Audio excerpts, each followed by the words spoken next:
It's been a year since the Jagersfontein failings of the dam collapse in the Free State had occurred, and 3 people were killed. 40 others had to be hospitalized, with 1 person still missing. Residents had their lives turned upside down when their homes were swept away in the mudslide. Well, the houses are yet to be rebuilt at this stage, and some of the promises made at the time have not been fulfilled. Human rights lawyer Richard Spoor has been paying close attention to this tragedy, and he joins us now this morning to give us, of course, his perspective, but also any updates whatsoever a year since the tragedy. Thank you so much, Richard, for your time, and a very warm good morning to you. A year on, has justice been served? I mean, just in terms of those families receiving some sort of relief, the promises that were made to them, what's the latest with regards to this tragedy? Well, I regret to report that none of the people who lost their homes and possessions, and in some instances their livelihood, have been compensated. Families who lost their homes have been accommodated in temporary accommodation, but new accommodation has yet to be built for them. They have not received any compensation for the loss of their personal belongings, their furniture, TVs, their motor vehicles, their clothing. And there's been no compensation for the injuries and the loss of life that was occasioned by this disaster. The water situation in Jagersfontein remains dire. Water continues to be provided by water truck, and residents are exposed on a continual basis to this toxic waste tailings, which contain significant quantities of harmful toxic substances, including arsenic, chrome-6, which is a powerful carcinogen, lead, manganese, nickel, and other substances that are really bad for the health of children in particular who are exposed to this. So people are complaining about lung conditions, coughing, skin conditions, and we are very concerned that this is a precursor to longer-term chronic complications in the health of this community. So, no, there's been no adequate delivery here. This is so concerning because 40 people had to be hospitalized at the time. We're hearing now that there is, from you at least, that there's a threat here to their lives, long-term, and their health, long-term, to some of the health conditions and health inefficiencies they are going through and experiencing right now. What about the person that was reported missing, Richard? I mean, have we received any updates whatsoever? What could have happened? Any investigation that could lead us to what exactly happened to this one individual that is still missing? I regret not. There were some initiatives to locate the body. The bodies that were located were mainly found more fortuitously than not. We're talking about millions of tons of waste being dispersed over tens of kilometers of river. So the prospects at this stage, I suppose, are really poor of any recovery. But on the legal side and the process side, there is no investigation that is taking place. There's no formal inquiry that has been launched under the Minerals and Petroleum Resources Development Act into this disaster.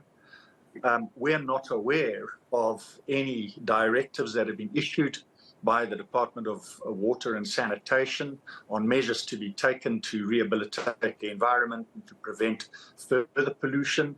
And we're not aware of any inquest proceedings that have been instituted in respect of the people who died. So from the the government side, there seems to be, if anything is happening, it's happening quietly and in secret, but certainly our efforts to find out what government is doing and how it's fulfilling its statutory responsibilities have not met with any positive result.